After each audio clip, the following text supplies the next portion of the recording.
Assalamualaikum warahmatullahi wabarakatuh. Nama saya Wani Septiana dengan NIM 2210105023. Saya mahasiswa dari Universitas Pamulang ingin menjelaskan analisis kesalahan yang dilakukan oleh manajemen Transmart. Baik, pusat perbelanjaan Transmart sedang hangat dibicarakan oleh para warganet karena beberapa gerainya yang sudah sepi hingga tutup permanen. Padahal pusat perbelanjaan tersebut menyediakan berbagai aneka ragam produk dan juga wahana permainan.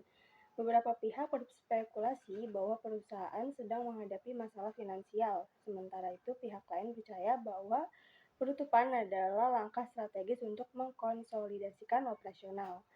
Pengamat dari International Trade and Commerce Pusan National University Korea Selatan, Dimas Harisyankivi, menambahkan bahwa adapun persoalan yang dihadapi oleh Transmart dan juga Khairul Tanjung adalah karena adanya kesalahan dari manajemen. Lebih lanjut, Dimas juga menerangkan bahwa Transmart gagal untuk melakukan analisa pasar serta kebiasaan konsumennya. Dimas juga membocorkan bahwa ada beberapa alasan mengapa konsumen saat ini cenderung untuk memilih tempat belanja, di antaranya karena faktor sustainability, kualitas, demografi, dan juga lokasi dari tempat relatif itu sendiri. Vice President Corporate Communication Transmart, Satria Hamid, mengatakan penutupan gerai Transmart karena masih adanya efek pandemi yang menyebabkan para pembeli takut untuk berbelanja secara offline, sehingga gerai-gerai Transmart yang saat ini masih berdiri perlahan-lahan mulai menutup gerainya. Untuk mengelola krisis secara efektif, Transmart mestilah mengambil langkah-langkah untuk memperbaiki reputasinya. Ini bisa melibatkan peluncuran kampanye hubungan masyarakat untuk mempublikasikan kekuatan dan prestasi perusahaan.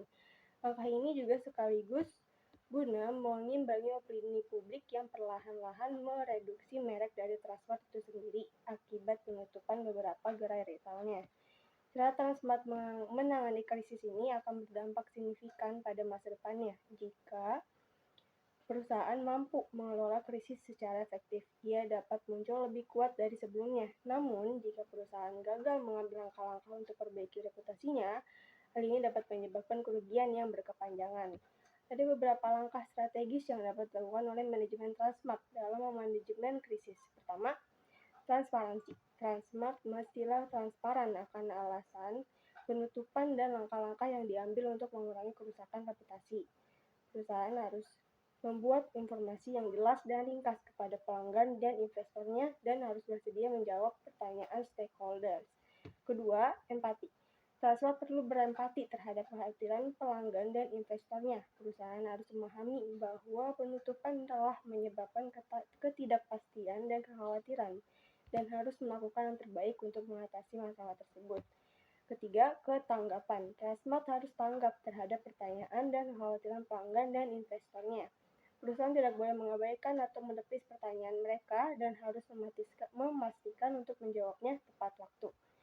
Keempat, akuntabilitas. Transmart harus bertanggung jawab atas tindakannya. Perusahaan harus mengambil langkah-langkah untuk memastikan bahwa penutupan tidak terjadi lagi dan harus bersedia menerima tanggung jawab atas kesalahan yang telah dibuatnya.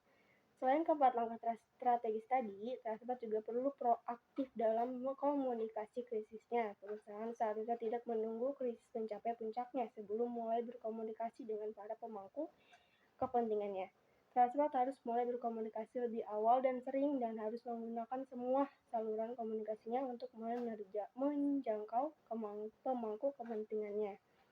Baik, itulah analisis dari kesalahan yang dilakukan oleh manajemen Transmart. Sekian dari saya. Assalamualaikum warahmatullahi wabarakatuh.